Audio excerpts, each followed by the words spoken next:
Welcome to SH science academy. आज हम discuss करेंगे डायरेक्शन ऑफ करंट के बारे में। करंट की डायरेक्शन क्या होती है। मान लो ये एक बल्ब है और ये किससे कनेक्टेड है, ये बैटरी से कनेक्टेड है और ये स्विच है। जैसे ही हम स्विच को ऑन करेंगे तो क्या होगा, इसके अंदर करंट फ्लो करने लगेगा और बल्ब ग्लो कर जाएगा। लेकिन सवाल तो यही है कि करंट किधर फ्लो हो रहा है, पॉजिटिव से नेगेटिव फ्लो हो रहा है या नेगेटिव से पॉजिटिव फ्लो हो रहा है।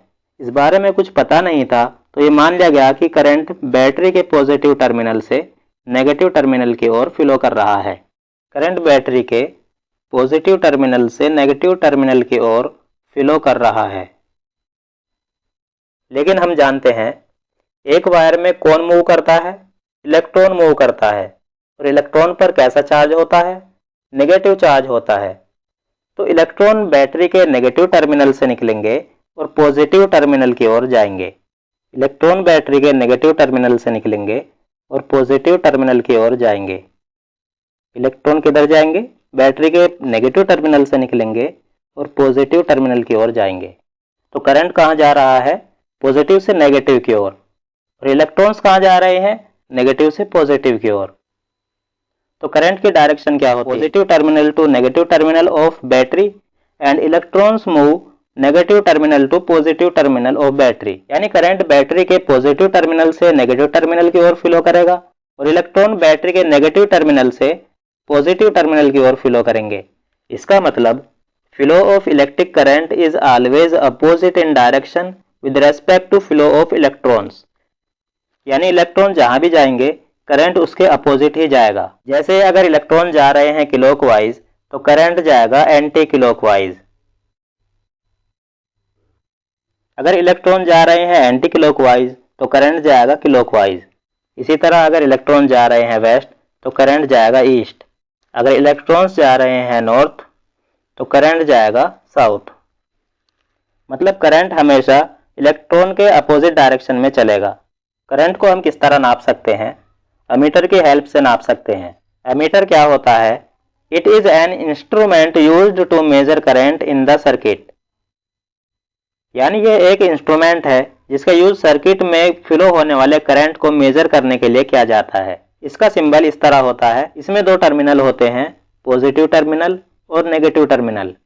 जैसे ही हम इसके पॉजिटिव टर्मिनल को बैटरी के पॉजिटिव टर्मिनल से जोड़ते हैं और इसके नेगेटिव टर्मिनल को बैटरी के नेगेटिव टर्मिनल से जोड़ते हैं या सर्किट से जोड़ते हैं तो ये करंट को नापना शुरू कर देता है।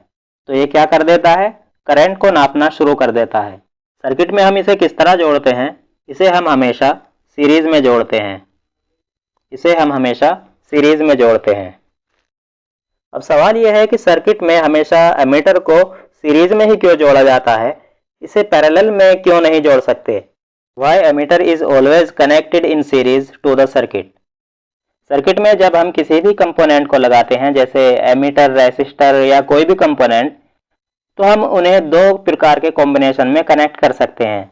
एक है सीरीज कॉम्बिनेशन और दूसरा है पैरेलल कॉम्बिनेशन। सीरीज कॉम्बिनेशन और पैरेलल कॉम्बिनेशन क्या होता है, इसे समझने के लिए हम दो सेटअप लेते हैं। मान लो हमारे पास ये एक बल्ब है और हमें फाइंड करना है कि इसमें कितना करंट फ्लो हो रहा है। तो एक मेथड तो यह है कि एमीटर को इस तरह कनेक्ट कर दें। इस कॉम्बिनेशन को क्या कहा जाता है, पैरेलल कॉम्बिनेशन कहा जाता है। और दूसरा मेथड है कि हम या तो बल्ब के आगे या पीछे एमीटर को लगा दें। जैसे ही स्विच ऑन करेंगे तो बल्ब ग्लो करने लगेगा। जैसे ही स्विच ऑन करेंगे तो बल्ब ग्लो करने लगेगा। ये कौन सा कॉम्बिनेशन है, पैरेलल कॉम्बिनेशन है। ये कौन सा कॉम्बिनेशन है, सीरीज कॉम्बिनेशन है। पैरेलल कॉम्बिनेशन क्या होता है, जहां पर करंट दो अलग अलग डायरेक्शन में डिवाइड हो जाए उसे पैरेलल कॉम्बिनेशन कहा जाता है। जैसे करंट के पास एक रास्ता बल्ब के थ्रू जाने का भी है और एक रास्ता ऊपर से जाने का भी है। सीरीज कॉम्बिनेशन क्या होता है, इसमें करंट के पास सिर्फ एक ही रास्ता होता है। इसमें करंट अलग अलग डायरेक्शन में डिवाइड नहीं हो सकता, इसलिए इसे सीरीज कॉम्बिनेशन कहा जाता है। एमीटर को हम पैरेलल कॉम्बिनेशन में क्यों कनेक्ट नहीं कर सकते, इसे एक पानी के पाइप की तरह समझो। जैसे मान लो आपके पास एक पानी का पाइप है और उसमें डिवीज़न है। मान लो इससे 5 लीटर पानी फिल हो रहा है, तो इस पॉइंट तक तो पानी 5 लीटर ही फिल होगा, लेकिन इस पॉइंट पर आने के बाद कुछ पानी इधर चला जाएगा और कुछ पानी इधर चला जाएगा, यानी 2 डायरेक्शन में डिवाइड हो जाएगा। इसी तरह करंट भी क्या होगा, डिवाइड हो जाएगा। मान लो यहाँ से 5 एम्पियर करंट फ्लो होना शुरू हुआ और इस पॉइंट तक 5 एम्पियर ही फ्लो हो रहा है। क्यों? क्योंकि यहाँ कोई डिवीजन ही नहीं है। लेकिन जैसे ही करंट इस पॉइंट तक आएगा तो 2 डायरेक्शन में डिवाइड हो जाएगा, एक तो बल्ब के थ्रू और दूसरा ऊपर की ओर।